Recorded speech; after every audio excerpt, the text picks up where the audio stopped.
Howdy, folks, and welcome to YouTube Roulette, a Sound Appraiser exclusive. It's the show where we pick a YouTube-generated music genre playlist, ask Alexa for a random number, then use that to find tracks that'll expand our horizons. My name's Cary Nightingale, and with me as always is our croupier, Kevin Nebrich. Ladies and gentlemen, place your bets and let's spin that wheel.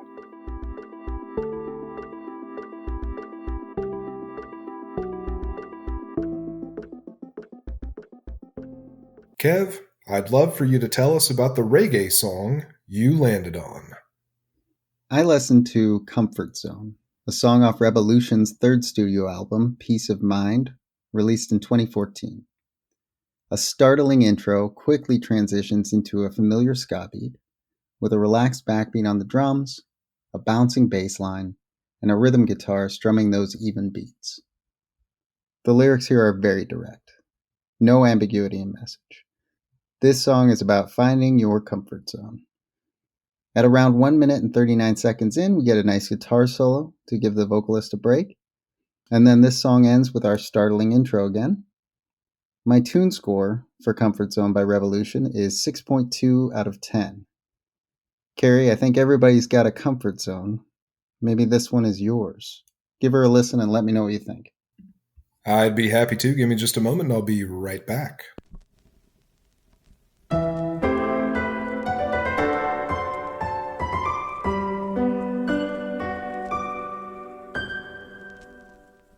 And I'm back. Kev, thanks for the opportunity to listen to this one. I think that startling riff, as you called it, being used at the beginning and ending of the song is probably meant to show that the narrator went on a journey just to find his comfort zone was actually right where he came from.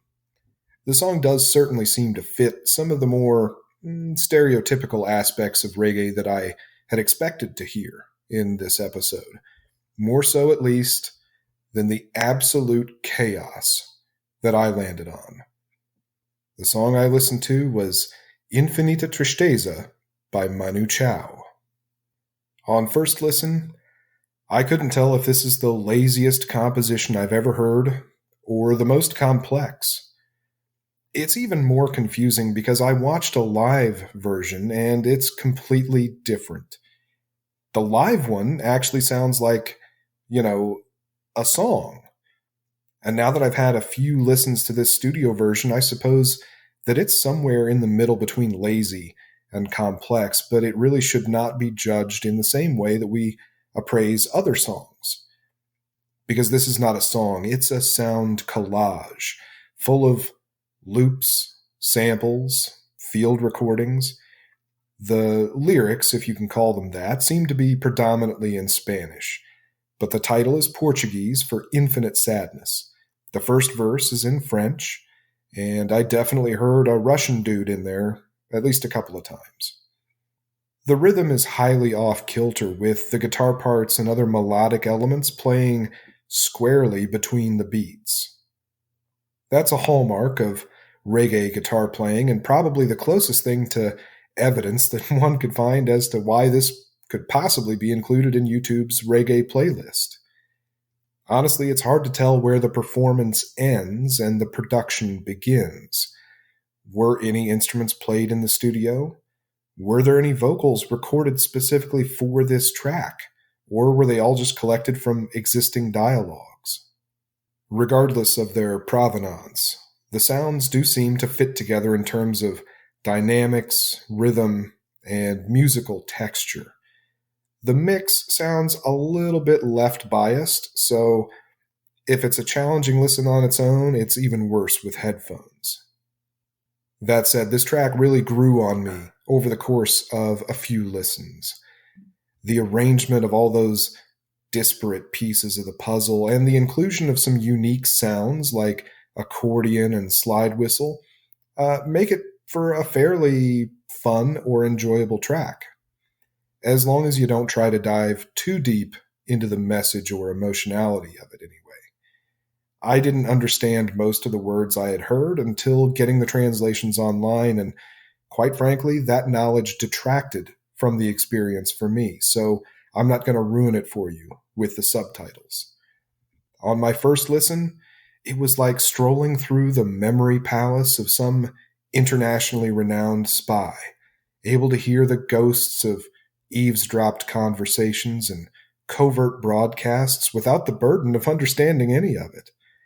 The mystery is more entertaining as a mystery, so let it remain mysterious. I rated Infinita Tristeza at 6.9 out of 10 on the Tune Score scale, but Kev, I'd love for you to give it a spin and tell me where I'm wrong.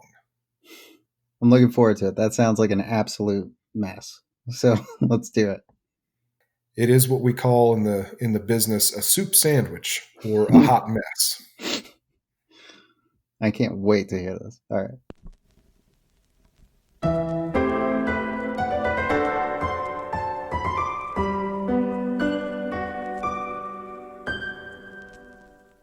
Okay, I'm back. So, Kev, what'd you think? That was very interesting. There's a lot going on. I think it would take me multiple listens to give you any real feedback, but I think you nailed it. I think you described it very well. Yeah, I'll tell you, don't let that middling score fool you. This is my new favorite song.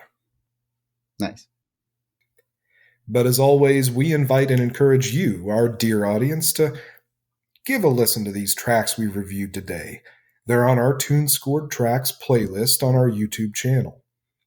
While you're there, make sure to like the video and subscribe to the channel, then leave us a comment letting us know what you thought of our scores and critiques. That's also a great place to recommend one of your favorite genres for a future episode of YouTube Roulette. We've had a lot of fun today, and we hope you did too. That's been Kevin Nebrich. I've been Cary Nightingale. We'll see you in the next one. Until then, stay sound.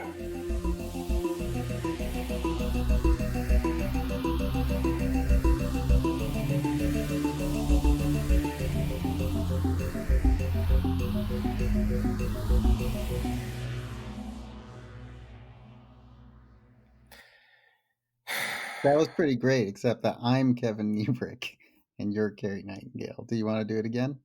What? You did it backwards. No, I did not. You totally did. No, I read. No, I said. I'm gaslighting you. You said it right. You no good son of a bitch. I will end you. See, and now we've got an outtake. The gaslighting.